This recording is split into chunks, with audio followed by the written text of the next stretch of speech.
New York. Yeah, we're happy to have you with us this hour, and we begin with breaking news and jubilation for the family of WNBA star Brittney Griner. After being detained in Russia for the last 10 months, Griner is now on her way home. The White House says administration officials negotiated her release in exchange for a Russian arms dealer. It's one of the most high-profile prisoner swaps since the Cold War. Soon after her release, President Biden and Griner's wife, Sherelle, spoke with her from the Oval Office. She's safe, she's on a plane, she's on her way home. After months of being unjustly detained in Russia, held under intolerable circumstances, Brittney will soon be back in the arms of her loved ones, and she should have been there all along.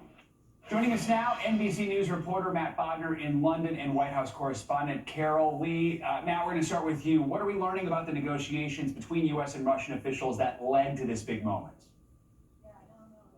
Thank you, Joe. Well, unfortunately, I'd say there's still a lot about this process that we don't know, and there's probably a lot that we will not find out until one of the third kind of high-profile American still in Russian detention, that would be Paul Whelan, is hopefully eventually released. But what we know at this time is there's been a concerted effort by U.S. officials, by this White House in particular, to secure the exchange of Brittney Griner and Paul Whelan for a Russian prisoner. That today, of course, was Victor Bout, the notorious arms dealer. But there's still a lot of questions about how that actually came to be. One thing that I've been thinking a lot about today is Paul Whelan, for example, has been in custody in Russia for 5 years. He was picked up in Moscow in December 2017. And throughout this entire process, I think there's always been a hope that there would be some kind of exchange that would eventually take place. And the name that we were hearing for years and years, from the Russians at least, was Victor Bout for Paul Whelan. That's something I'd say historically the U.S. wasn't very interested in doing because it sets an uncomfortable precedent. Obviously, I think we can all understand the hesitation there. But one thing that really stuck out to me today is in recent months, especially since Griner was arrested in Moscow back in February, was this idea that the United States could get Victor Bout, or could trade Victor Bout for Whelan and Griner. And only very recently did we stop hearing about these names in this specific context, and it's definitely a bit of a question today as Griner heads home. Joe? Carol, let's bring you in here. What do we know about Griner's return to the U.S.? Do we know when she's going to be reunited with her family?